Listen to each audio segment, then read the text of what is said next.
Hola, buenas tardes. Bueno, vamos a continuar con la tercera parte o el bloque del curso de manejo de majadas. En este caso vamos a hablar un poco de manejo reproductivo, ¿sí? Algo, la base, digamos, de de esta producción, porque, como siempre decimos, sin reproducción no hay producción, ¿sí? Y esto es para todas las producciones, sea producción de lana, producción de carne, producción de leche. Cualquiera sea el sistema productivo que nosotros llevemos a cabo, esta parte reproductiva es fundamental y es la base, ¿sí? Para empezar. Vamos a hablar un poco de algunas generalidades y, sobre todo, lo más importante, las prácticas de manejo. Vamos a ir por ese lado. Em, Y para esto es importante tener algunos conocimientos, porque no es solamente lo práctico, sino que siempre lo práctico está fundamentado en la teoría. Entonces hay que conocer, ¿sí?, algunas características anatómicas y fisiológicas y el comportamiento reproductivo de los animales para poder entender cómo funciona esta parte y poder llevarla a cabo lo más naturalmente posible y que sean los resultados esperados. Esto es para hacer un pantallazo muy general, pero es importante a veces conocer cómo está, para los que capaz que nunca lo vieron o lo vieron muy por arriba, cómo está constituido el sistema reproductivo de los animales. En este caso, la hembra, las estructuras importantes, que son las que están remarcadas en colores, vamos a poder diferenciar los ovarios, que son los lugares de producción de los óvulos, tan importantes. Em, Después vamos a ver otros esquemas donde vamos a hablar un poquito más de cuál es el recorrido. Los ovarios, tenemos acá la primera parte del útero, que está compuesto por lo que se llama infundíbulo y el oviducto, también fundamentales en la reproducción, y todo lo que es el cuerpo, el cuello del útero, ¿sí? Y después ya viene la vagina y la salida al exterior, que sería a través de la vulva.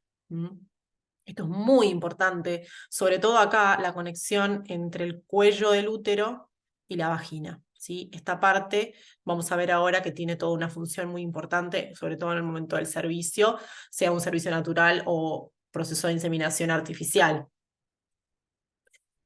Acá se ve en un esquema, si lo vemos desde arriba, esta parte de los cuernos uterinos no se podía distinguir desde lateral, pero si miramos un útero desde arriba podemos ver esto, el ovario, todo este caminito de infundíbulo y oviducto, y después vienen los dos cuernos uterinos, el cuerpo y el cuello. ¿Sí? Esto es muy importante. Fíjense acá, este es un corte anatómico del útero de la oveja, y acá hay uno de vaca como para comparar. Pero fíjense que se visualizan muy bien los dos cuernos, que son los lugares muy, muy importantes para que se produzca la fecundación.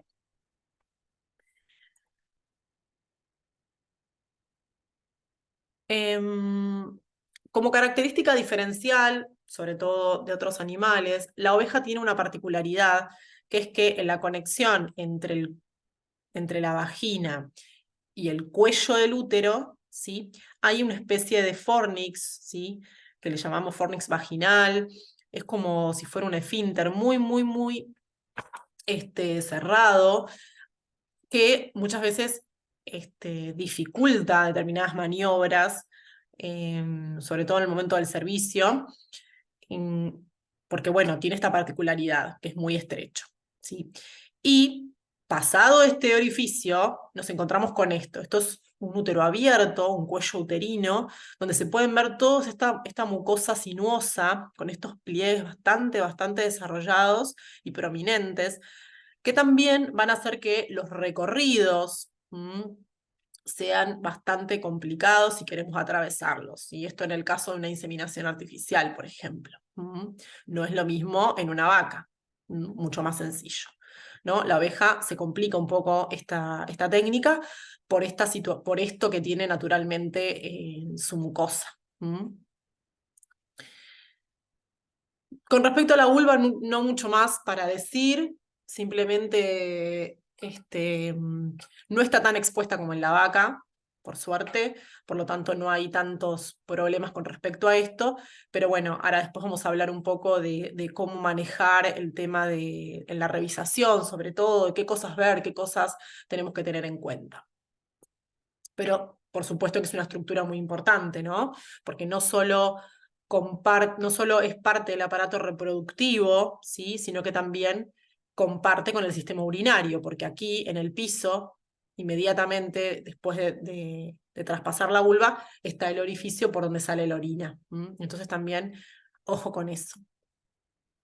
Con respecto al macho, bueno, fíjense, este es un esquema, ¿sí? Donde se puede ver las estructuras más importantes, ¿sí? No nos vamos, esto no es una clase de anatomía, pero sí vamos a distinguir los testículos, ¿sí? Todo este conducto, que van, obviamente los testículos que son los órganos productores de espermatozoides, estas células tan importantes que necesitamos para la reproducción, que van a una vez producidos, recorren todos estos conductos, ¿sí? Y van a llegar atravesar esta flexura y a través del conducto deferente, que ahora después lo vamos a ver, recorrer todo el pene para salir al exterior en el momento de la eyaculación. Esto que ven acá es una flexura, ¿sí? Propia de la especie, flexura sigmoidea le llamamos, que también va a tener ciertas particularidades. ¿Mm? Los testículos tienen esta estructura, ¿sí? Y después lo recorre, ¿sí? Otra estructura muy importante que es el epidídimo, donde se van a producir la maduración de los espermatozoides, ¿sí? Para que puedan ser fértiles. Si no pasan por acá, o esta estructura está dañada o no puede cumplir su función, los espermatozoides no son fértiles, ¿sí? Sí o sí requieren pasar por el epidídimo. Acá se entiende un poco mejor. Acá se ve cómo estos lugares, estos túbulos donde se producen los espermatozoides, digamos, están recubiertos por ciertas láminas que lo protegen. Y acá en este esquema se puede ver todo este recorrido que hay adentro del epidídimo. Fíjense, todo lo que tienen que recorrer los espermatozoides, ¿sí? Por lo tanto, tienen que ser, acá es donde empiezan a adquirir movilidad, porque si no, no van a poder recorrer todo esto. Muchas patologías, muchas enfermedades o patologías hereditarias también que pueden aparecer tienen que ver con producción de espermatozoides inmóviles, por ejemplo, con problemas de movilidad. Por lo tanto, nunca van a poder llegar. Miren todo lo que tienen que recorrer para salir. Entonces, eso también es importante. Una vez que recorren todo este camino por el epidídimo, como ya les mencionaba, llegan al conducto deferente para recorrer a lo largo del pene y salir en el momento de la eyaculación. Por supuesto que la eyaculación no es espermatozoides solos, y acá se producen los espermatozoides, pero en este recorrido se van sumando, ¿sí? Diferentes secreciones de glándulas, muy importantes, que no es el tema que vamos a hablar, pero para que ustedes sepan que se van sumando al espermatozoide y le dan también un medio para moverse y nadar, porque si no tampoco podrían llegar a salir. Con respecto al pene del carnero, lo que vamos a decir solamente es esto, la flexura sigmoidea, esto en el momento de la erección se desacomoda, digamos, y toma otra forma más recta, y acá esta flexura, perdón, este proceso uretral que tiene en la punta, justamente esto no es casualidad, sino que es una adaptación anatómica que tienen los animales para atravesar ese fornix vaginal que mencionamos antes, que tiene la hembra, para poder lograr que obviamente estos espermatozoides se encuentren, ¿sí?, mucho más cercanos con los óvulos. Cuanto más profundo pueda llegar, mejor. Entonces esto en el momento de la eyaculación realiza unos movimientos rápidos para poder atravesar ese fornix y poder lograr una eyaculación más profunda, ¿sí? Y que no queden más hacia el exterior para evitar los reflujos y obviamente no vamos a tener una buena concepción. Estas son las dos características más importantes del pene que obviamente, todo esto lo mencionamos porque en el momento de una revisación, todo esto hay que tenerlo en cuenta, ¿sí? Ahora después vamos a ver. Y acá vamos a hablar un poco de esto, ¿no? Del manejo. ¿Cómo manejamos los animales? Es importante todo esto. ¿Por qué? Porque acá una mala maniobra puede terminar en un animal lastimado o una persona lastimada. Entonces, por más que las ovejas en sí son considerados animales bastante dóciles, no hay ningún tipo de, no es un caballo, digamos, hay ciertas ventajas que podemos llegar a tener, el tamaño también. Sin embargo, hacer una mala maniobra puede desencadenar tranquilamente una mala pasada. Entonces, fíjense acá cómo se puede ver. Si yo quiero frenar un animal, coloco una mano delante del cuello para frenar y una vez que lo sostengo de ahí, puedo colocar mi otra mano en la cadera. De esta manera lo sostengo y lo puedo tener de adelante y de atrás para que no se me vaya ni para adelante ni para atrás claramente.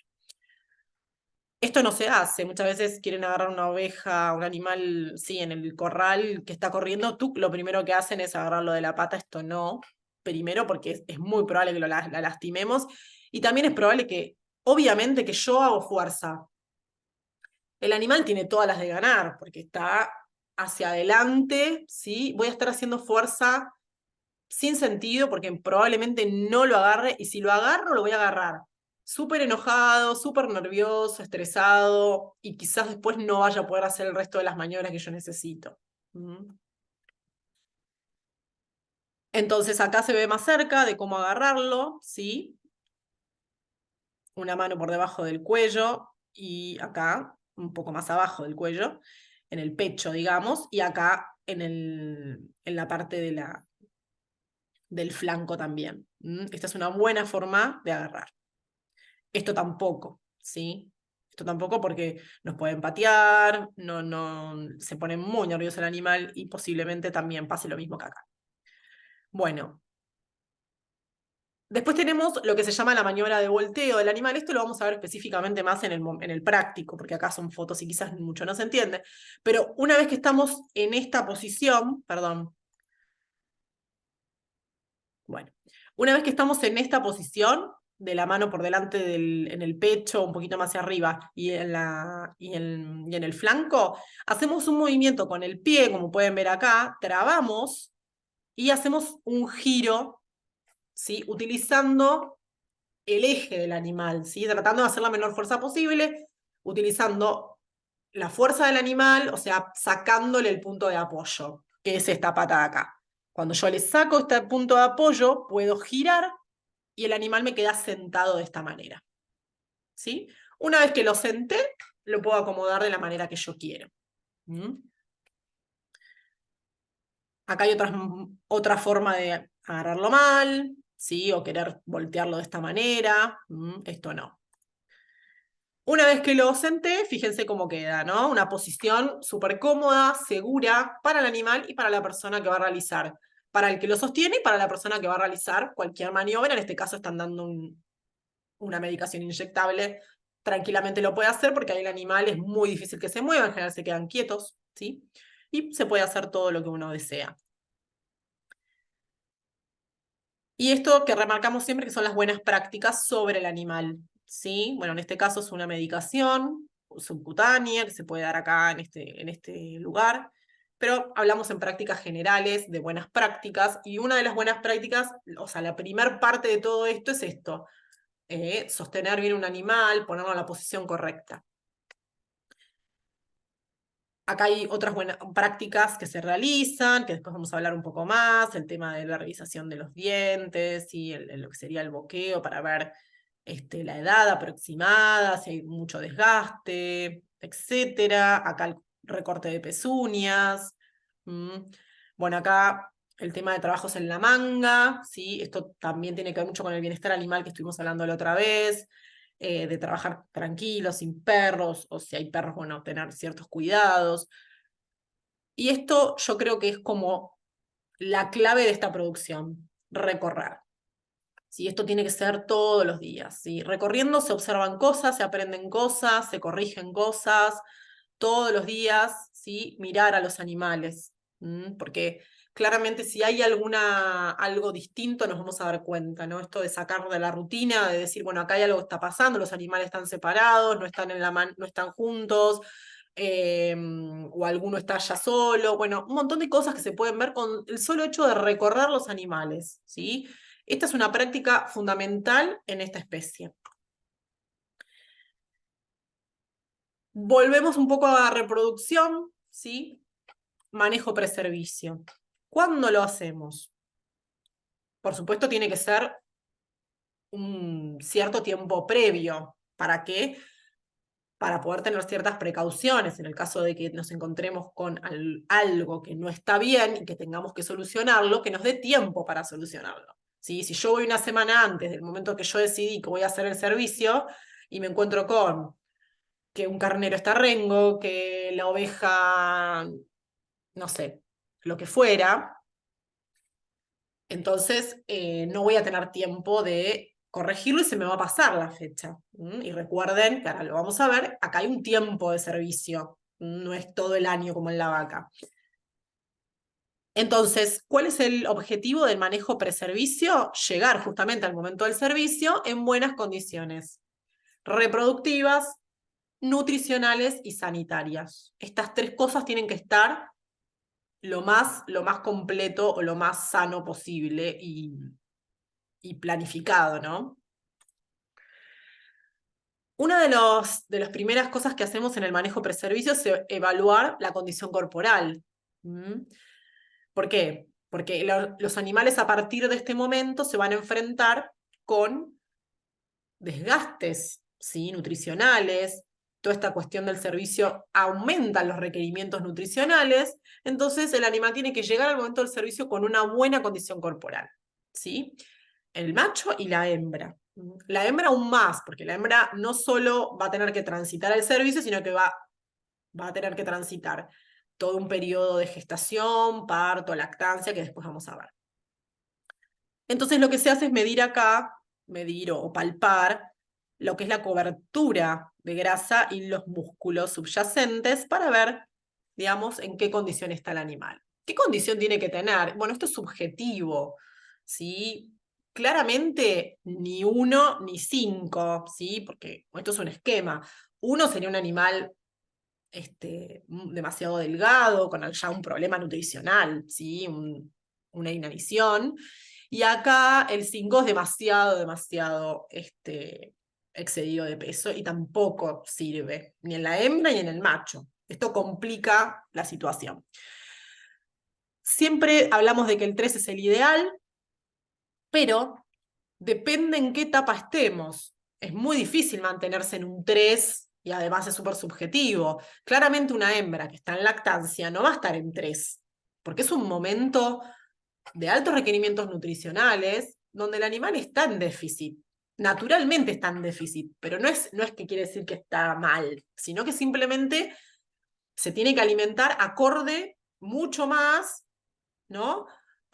Tiene que tener una buena oferta nutricional para poder cubrir todos esos, ese déficit que está teniendo por la lactancia, o sea, su energía está en la producción de leche y en la crianza del cordero. ¿Mm? No está en su propio mantenimiento. Entonces, en general, obviamente va a bajar de peso. Por lo tanto, una hembra en lactancia puede ser que la encontremos acá, en 2,5, ¿sí?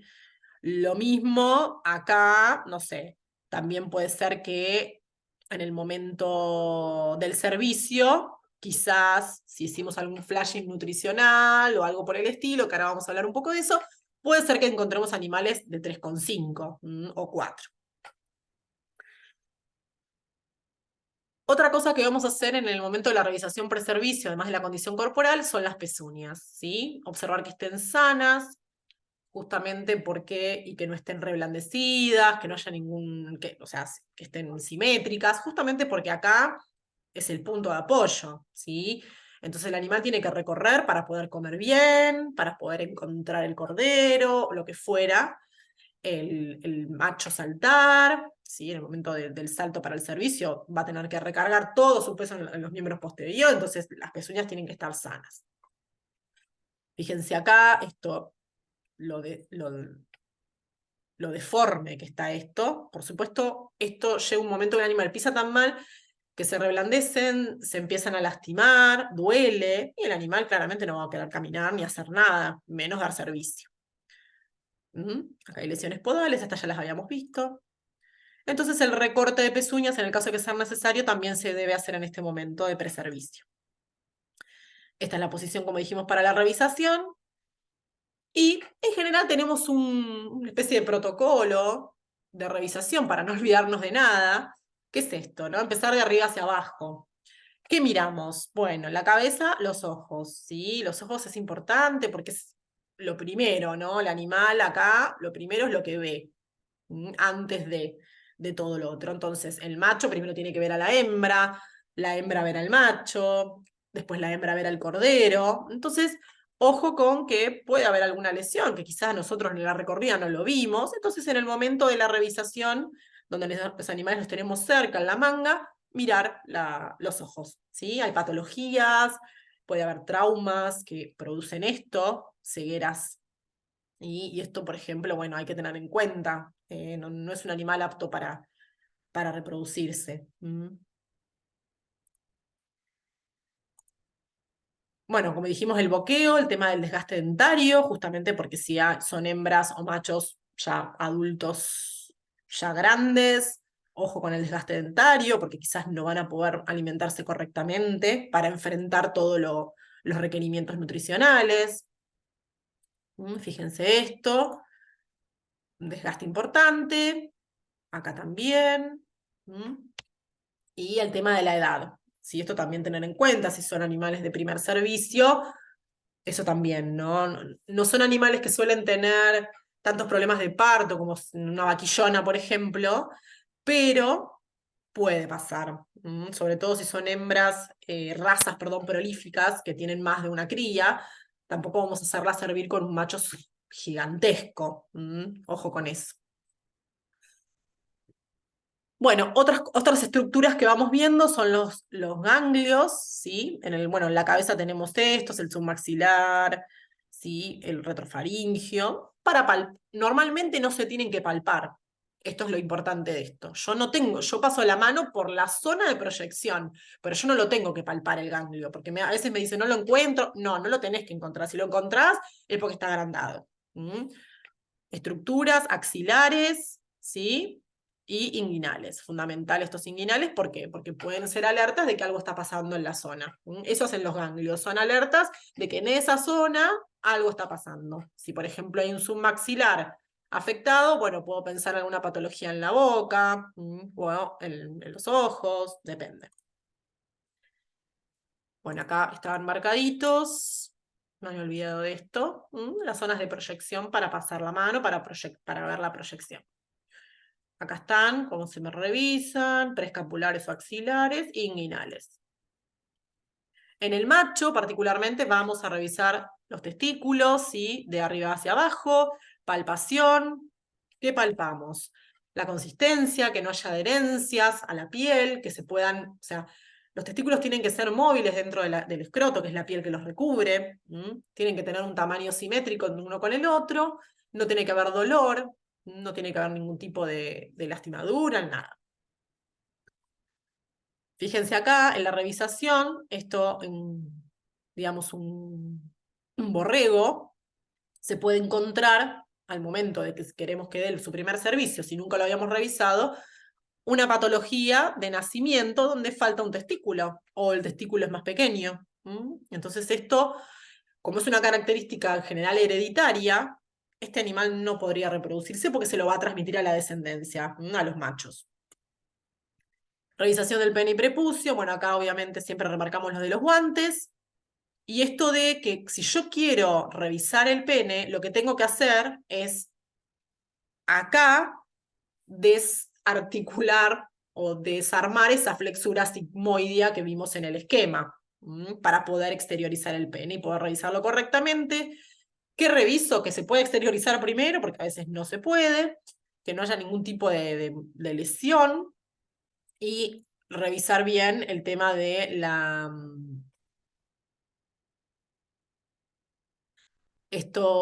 el aparato que está en la punta del pene, ¿no? Que habíamos mencionado antes para el tema de la reproducción.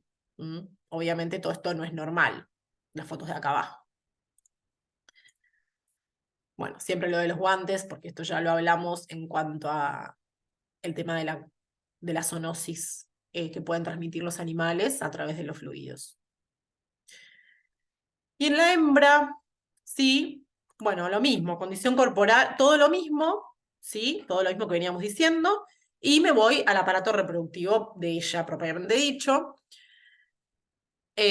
Bueno, tenemos, esto es para los dos también, el sangrado, no sé por qué quedó acá, el sangrado para brucelosis y tuberculosis, que muchas veces se puede hacer un poco antes igual, pero bueno, con 60 días preservicio también estaría dentro del rango, como para ver, ¿no? A ver si hay algún animal positivo, sospechoso, y ver si hay que hacer algún tipo de descarte o otro tipo de tratamiento, lo que fuera. ¿Mm?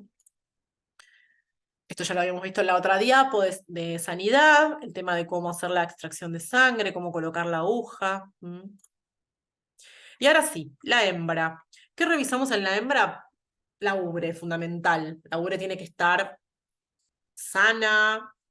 Si es una hembra que nunca tuvo, que va a ser su primer servicio, que los pezones estén los dos, que estén normales, que sean permeables. ¿Sí? Eso es fundamental.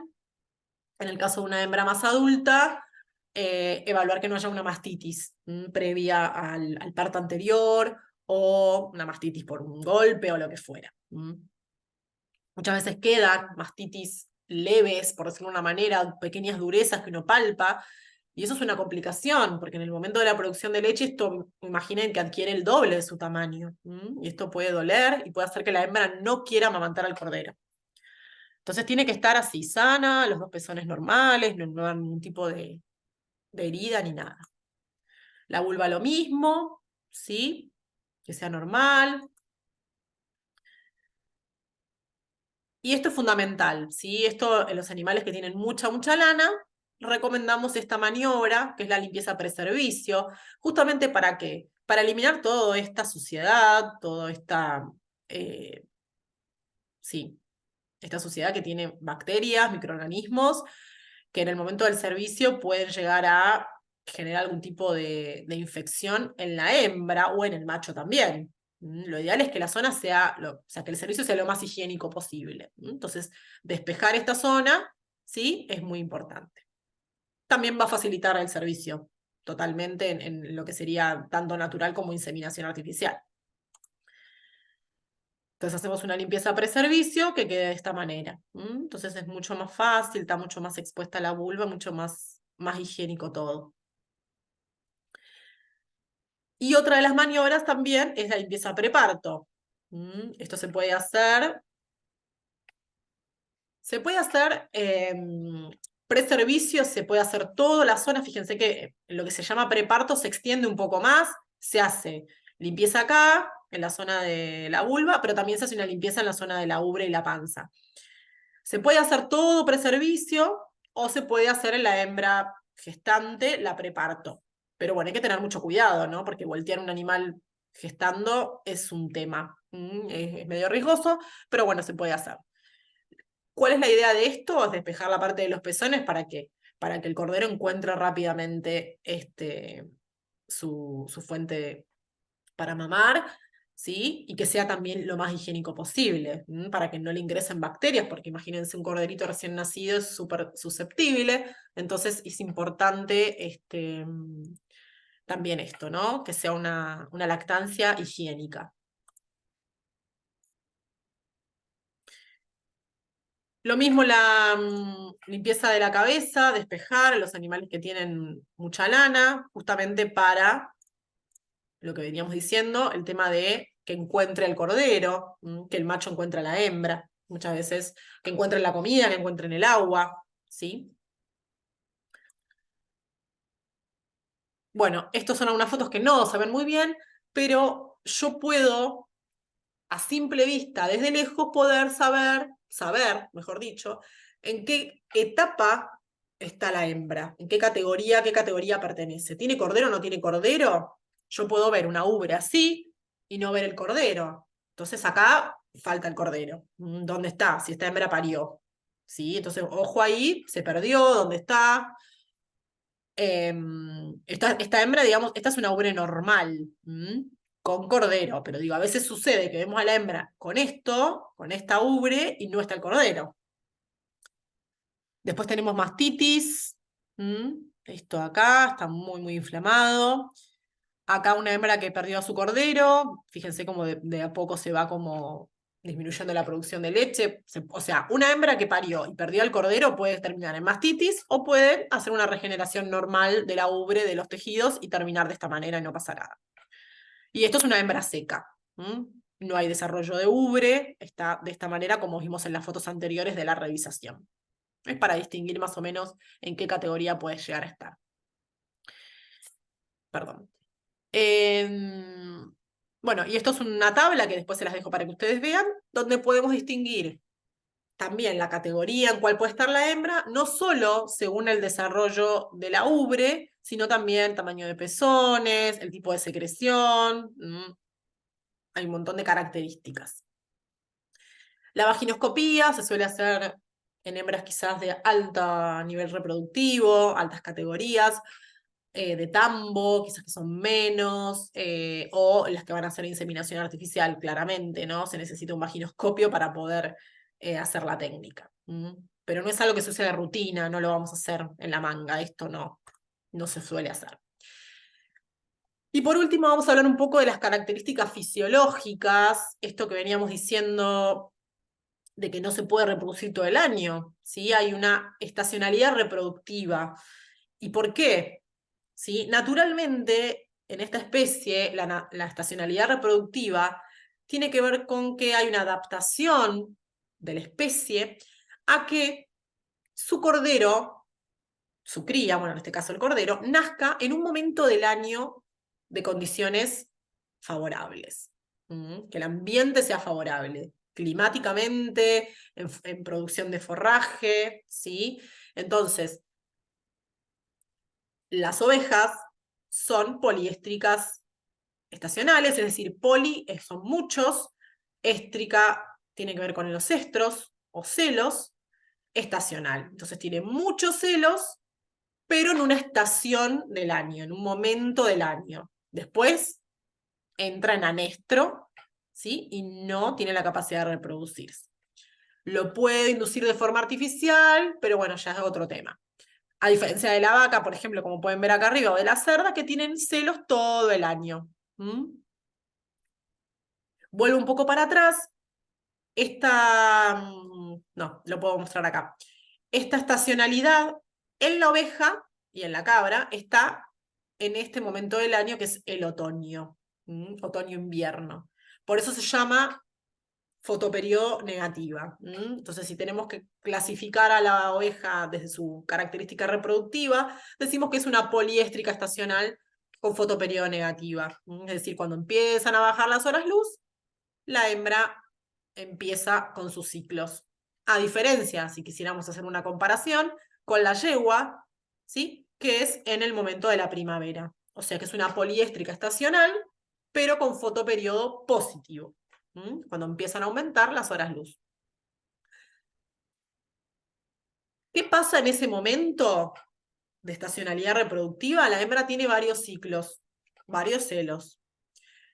Y esto es algo que muchas veces da confusión, por eso siempre lo remarco. Los ciclos duran, cada ciclo reproductivo, ¿sí? Dura 17 días. Entonces la hembra va a tener celos cada 17 días. Y esos celos son bastante cortos. Duran entre 24 y 36 horas, con un promedio de 30 horas. Entonces, ¿cómo está compuesto el ciclo completo? ¿Sí? Una fase folicular, donde hay un proestro, que es ese periodo donde la hembra está por entrar en celo, pero todavía tiene signos, quizás tiene la vulva con edema, tiene comportamiento reproductivo, pero no se deja montar por el macho. No se deja y no se deja. Ese es el proestro. Empiezan a aumentar los estrógenos, hay comportamiento reproductivo, pero no se deja montar. Después viene el celo o estro, que dura entre, como dijimos, entre 1 o 2 días, y ahí sí, hay receptividad a la monta. Ese es el signo característico del celo. ¿Sí? Si no hay receptividad a la monta, la hembra no está en celo, ¿sí? O sea, que esté en celo, tiene que haber receptividad a la monta. Ese es su signo característico. Y en esa etapa, en el último momento, ¿sí? Al final del celo, se produce la famosa ovulación, que es el momento donde yo necesito, digamos, que el servicio del macho esté lo más cercano a la ovulación posible. Por varias cosas. Primero porque la ovulación, bueno, se produce al final del celo y tiene una duración. ¿Sí? Los óvulos no viven eternamente, y lo mismo que los espermatozoides. Los espermatozoides viven 24 horas.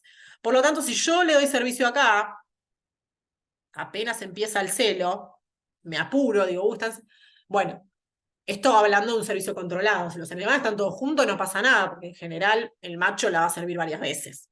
Pero en el caso de que sea un servicio controlado, con un macho particular, o inseminación artificial, o tengo pocos machos y necesito que el servicio sea un poco más certero y más eficaz, apenas entre en celo no es el momento indicado, porque si yo le doy servicio acá, pueden pasar 24 horas y todavía no ovuló.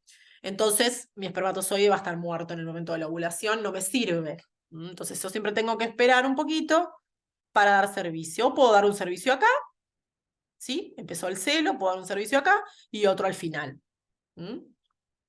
Bien. No sé si quedó claro, pero bueno, esto cualquier duda después lo aclaramos, ¿sí? Lo importante es saber que el celo dura entre 24 y 36 horas, que la ovulación se produce al final del celo, ¿sí? Y que los espermatozoides viven 24 horas aproximadamente en el tracto reproductivo de la hembra, ¿no? O sea, luego del servicio. Una vez que pasa esto, si hay concepción, viene el periodo de gestación.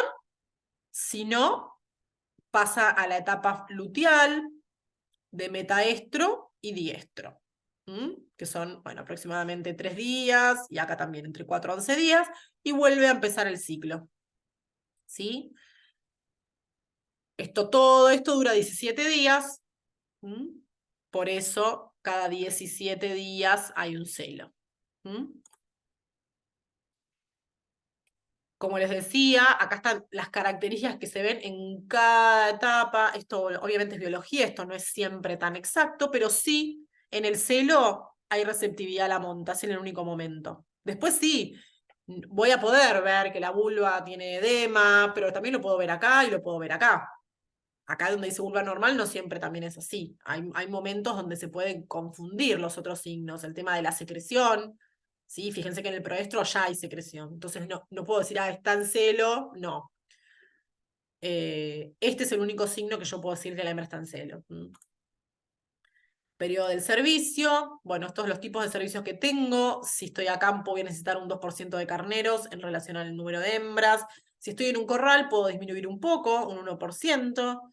Si estoy a mano, o sea, un servicio dirigido, puedo utilizar un retajo para detectar celo y usar también un 1% de carneros para el servicio, o la técnica de inseminación artificial que se suele utilizar más en los tambos. Este es un comportamiento de reproducción, cuando yo junto los animales, el macho con las hembras, reflejo de Flemen, donde el animal expone, levanta el labio superior y expone un órgano que se llama vómero nasal, que está acá en el paladar. Y este órgano es un órgano sensorial que detecta las feromonas, ¿sí? Entonces hace este tipo de reflejo para detectar las feromonas, que son los olores que tienen las hembras cuando están en celo. Y los machos también, no igual, cuando están en su momento reproductivo. Acá, fíjense, esta hembra estaría en celo, ¿sí? Porque tiene receptibilidad a la monta. Y este es un retajo, ¿no? Que se le ponen como estos delantales, muchas veces ahí tienen pintura, también como para que quede marcado y poder saber que esta hembra está en celo. Entonces, hablando un poco de la gestación, y ya vamos a ir terminando porque queda poquito. La gestación en la oveja, por supuesto que se produce desde la fecundación hasta el momento del parto, ese es el periodo, dura aproximadamente 150 días, ¿sí? Y los requerimientos son variables, ahora después vamos a ver, pero aumentan, aumentan en comparación a una hembra que está en mantenimiento. Esto es una placenta, que ustedes quizás si vieron un parto la van a ver, el animal después de parir elimina placenta, ¿sí? Y es un órgano temporal, pero es un órgano, porque es el que mantiene el desarrollo del embrión en el momento que está en el útero de la hembra. Es muy importante este órgano durante la gestación. Y es muy importante que también en el parto sea eliminado, porque muchas veces hay retención placentaria y es un problemón, porque esto es un tejido que no tiene que estar ahí. Una vez que se produce el parto, ya está, ya cumplió su función, tiene que ser eliminado. Si queda adentro, se produce una infección. Entonces, ojo, hay que controlar que esto se elimine.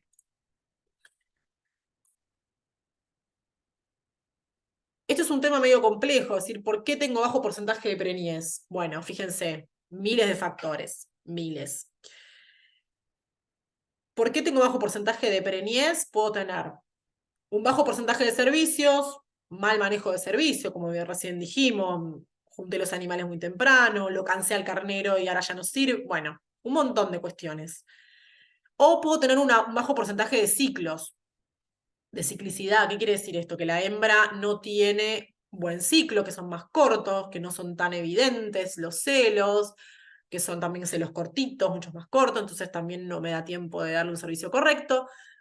¿Y qué puede producir todo esto? Bueno, enfermedades, diversas enfermedades, de todo lo que vimos en la clase de sanidad.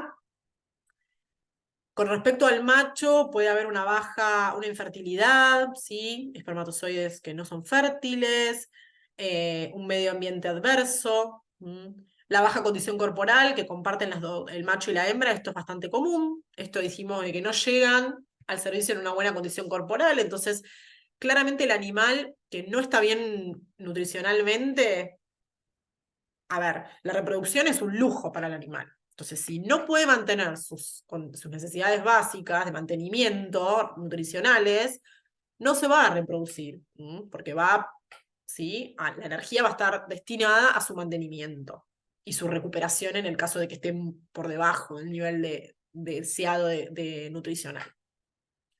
Entonces, tiene que estar con una buena condición corporal para poder reproducirse. Sobre todo la hembra, porque la hembra va a tener que enfrentar también otros desafíos mucho más complejos. Acá vemos un pequeño esquema donde se ve cuánto más o menos duran y cuáles son los periodos de producción. Fíjense que la hembra va a pasar por un periodo de seco de 55 días, más o menos, desde que desteta el cordero. Un periodo seco de 55 días donde hay toda una regresión del útero, de la ubre, se prepara para su próximo servicio. De todas maneras, es un momento de bajos requerimientos. Después viene el periodo de servicio, que dura más o menos 50 a 60 días, y en el caso de que quede preñada, va a pasar por un periodo de 150 días de gestación. Y acá lo vamos a separar, ¿sí? En requerimientos nutricionales no es lo mismo. Los primeros 100 días de gestación, los requerimientos son menores, y los 50 días últimos o el último tercio de gestación, los requerimientos aumentan considerablemente. Hasta el momento del parto, ¿sí?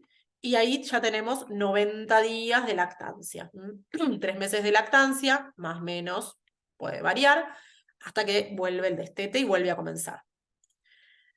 Entonces, ¿cuáles son los momentos de mayores requerimientos que tiene una hembra?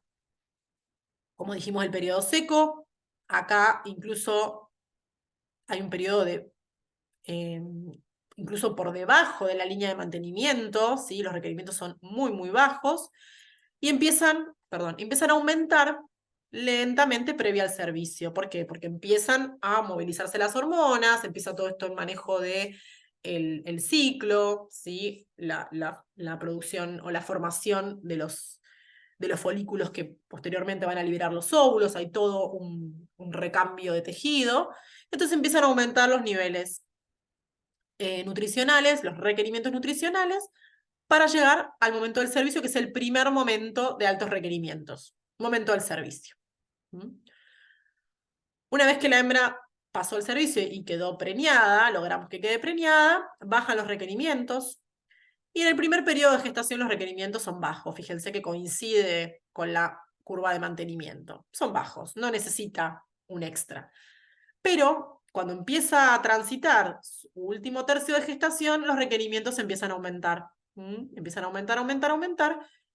Y al momento del parto hay un pico de altos requerimientos y después se mantiene alto durante toda la lactancia, por supuesto, ¿no? Porque ahí va a estar en producción de leche, entonces ahí también los requerimientos son altos. Entonces, como resumen, los 3 momentos de mayores requerimientos que tiene una hembra son el servicio, gestación 2 o último tercio de gestación y la lactancia. Y ahora, importante, esta curva naranja es de lo que venimos hablando recién, ¿no? Hay un periodo, es la curva de requerimientos nutricionales, ¿sí? Que va aumentando, hay un pico en el servicio, después va bajando en el primer periodo de gestación, se mantiene y vuelve a aumentar en el último tercio de la gestación para aumentar en ese momento y mantenerse en la lactancia y después vuelve a caer. Estos 2 picos fundamentales de servicio y lactancia, sobre todo, tienen que ser cubiertos con, o sea, al ser los momentos de mayor requerimiento nutricional, tienen que ser cubiertos, ¿sí? Con una buena oferta nutricional. Entonces, como nosotros estos animales en general, la mayoría de las veces se crían en el campo, se alimentan de campos naturales, o se pueden, sí, suplementar con otro tipo de forrajes, pero considerando la curva de producción de forraje, que es esta verde, ¿sí? Que se va a dar el pico de mayor producción de forraje en otoño y el segundo pico en primavera-verano. Primavera. Entonces, lo ideal que yo tengo que lograr es hacer coincidir estas 2 curvas, los 2 momentos de mayores requerimientos nutricionales con los 2 momentos de mayor producción de forraje de buena calidad. Entonces coincido un servicio en otoño, el momento del servicio con el otoño y el momento de la lactancia con la primavera. Me va a quedar acá en el medio un momento un momento de déficit nutricional, porque fíjense que a pesar de que los requerimientos bajan en la gestación, en el invierno es tremendo el poco forraje que hay. Entonces acá hay un momento de negativo y acá, ojo, que está bueno hacer algún suplemento, ¿sí? Sobre todo en zonas donde realmente hay baja calidad de forraje. Y acá abajo, bueno, es lo mismo, ¿sí? Y se van marcando algunas actividades que se hacen, es como un resumen de lo que veníamos diciendo, y se van marcando mes a mes lo que se hace en los animales, ¿sí? Por ejemplo, acá la esquila preparto, que se hace acá en el último tercio de la gestación, desparasitación, vacunación, bueno, se depende, el plan sanitario, como habíamos mencionado, hay que adaptarlo a cada sistema y no es igual en todos. Y otro punto importante a remarcar es que la hembra tiene un pico de lactancia. Y a esto hay que tenerlo en cuenta, que es a los 21 días posparto. Hay que aprovechar este pico de lactancia, sobre todo, si tengo 2 corderos, si necesito extraer leche para alimentar otro cordero. Bueno, acá este pico de lactancia tiene que ser tenido en cuenta y también con respecto a si hacemos tambo, ¿no? Por supuesto. Acá lo que les decía, el flashing nutricional es hacer una suplementación, puede ser con concentrados, con fardos, puede ser preservicio, pero también puede ser en el momento de la gestación, la primera parte de la gestación que recién mencionamos que tenía un déficit nutricional. Ahora,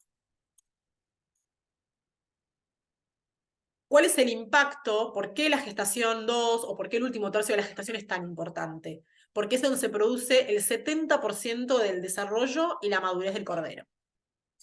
Si yo tengo una inadecuada nutrición de la madre en ese momento, puede pasar que haya un acortamiento de la gestación y nazcan prematuros, que haya un menor interés por el cordero, porque claramente, como dijimos, también la crianza de corderos es una actividad, digamos, extra para la hembra. Si ella no está en condiciones, va a priorizar su nutrición y su mantenimiento. Y va a tener un desarrollo insuficiente de la ubre y, por supuesto, de producción de leche. Esto es fundamental. La nutrición está directamente ligada con la producción de leche. Y el cordero, por supuesto, que bajo este panorama va a tener un menor desarrollo, menor peso, menor reservas grasas, ¿sí? Y esto va a generar problemas. Sobre todo, ¿por qué? Porque las causas de mortalidad en los corderos está comprobado que casi, esto es de un rejunte de varios estudios, el 80%, más del 80% es por inanición y por inclemencias climáticas, ¿sí? Entonces, teniendo en cuenta esto y de lo que veníamos hablando, vamos a remarcar siempre la alimentación de la madre para el momento del parto. Para el momento del último tercio de la gestación, tiene que haber una buena alimentación. Si hay ubres defectuosas, esos animales tienen que ser descartados, ¿sí? La esquila preparto ayuda un montón, como ya dijimos, y hay que tener en cuenta esto, la época de parición, ¿sí? Que si hacemos las cosas bien y respetamos la naturaleza, va a ser en la primavera, y vamos a tener buen forraje para administrar, pero yo tengo que preparar lo que quiere decir un cuadro de parición. ¿Qué significa esto? Un cuadro de parición, esto es un cuadro óptimo de parición. Buena disponibilidad de forraje para la hembra, moderada o alta proporción de arbustos o un monte que brinde protección, justamente por esto de las inclemencias climáticas. O sea, si hay un lugar con mucho viento, que se inunda, que no hay reparo, por supuesto que no va a ser una condición para que nazca un cordero recién nacido, con bajas temperaturas, que no está bien alimentado, o sea, que no, todavía está en su proceso de desarrollo de su sistema inmune. No, entonces, bueno, esto es importante.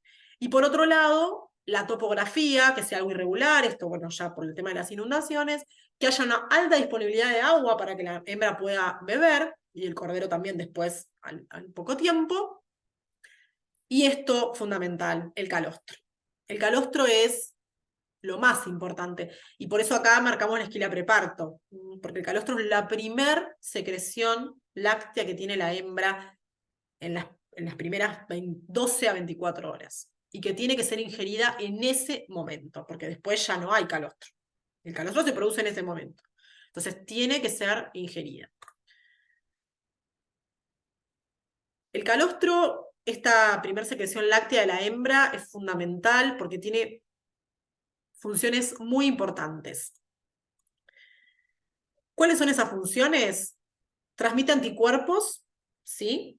Al cordero, protegiéndolo de enfermedades, ¿sí? O sea, si la hembra fue vacunada, si la hembra tiene un buen sistema inmune, transmite esas defensas hacia el cordero. Es fundamental esto. Es una fuente de calor en el recién nacido. Esto también es muy importante porque es esa fuente de calor que el animal necesita para sobrevivir, sobre todo si nace en un ambiente donde quizás hay lluvia o quizás hace frío. Más allá de que siempre coincide con la primavera, hay hembras que empiezan a parir finales del invierno, entonces puede pasar.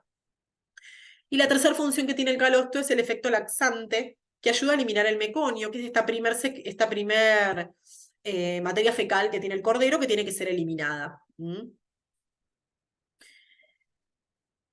En el momento de la digestión del calostro, el rumen, que es este órgano o sea, es parte del sistema del estómago de los rumiantes, no es funcional.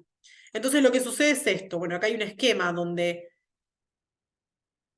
el cordero, el calostro o la leche que ingresa va a transitar este recorrido, va a llegar acá, la primer parte del estómago, que es el retículo, y de ahí va a pasar directo, como marca la flecha, a lo que sería el estómago real o al estómago verdadero, que es el abomazo, para digerirse correctamente y ya hacer su digestión.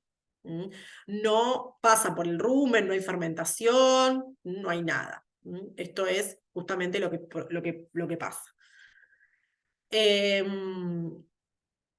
¿Cuándo empieza a desarrollarse todo el resto del estómago?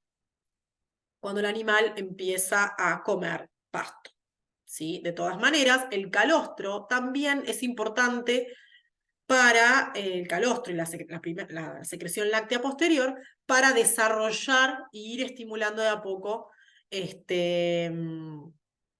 que esta fase láctea pase a una fase rumiante.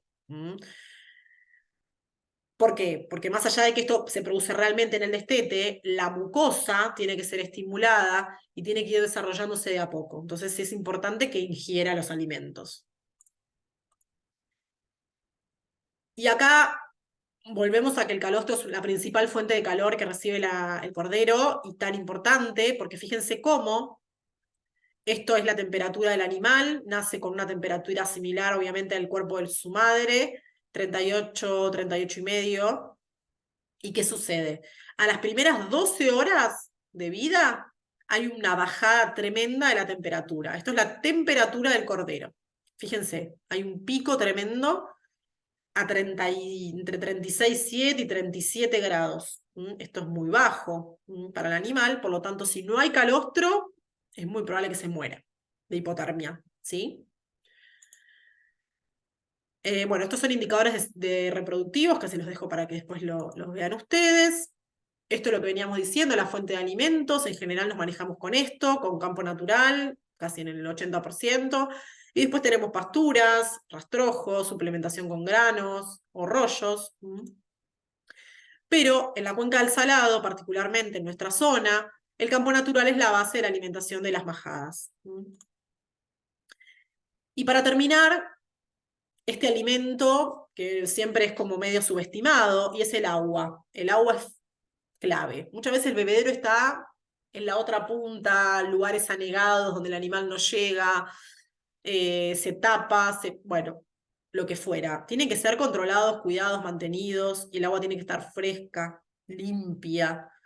Tiene que ser un bebedero cercano. Si estamos en una época de parto, lo ideal es que sea un corral mucho más, este, más más pequeño para que la hembra no tenga que recorrer junto con su cordero kilómetros para tomar agua, ¿sí? La ideal es generar justamente este cuadro de parición, tiene que ver con esto también, ¿no? Que sea un corral más pequeño para que pueda acceder más fácil y más frecuentemente al agua. Así que bueno, muchas gracias y bueno, cualquier duda estoy a disposición.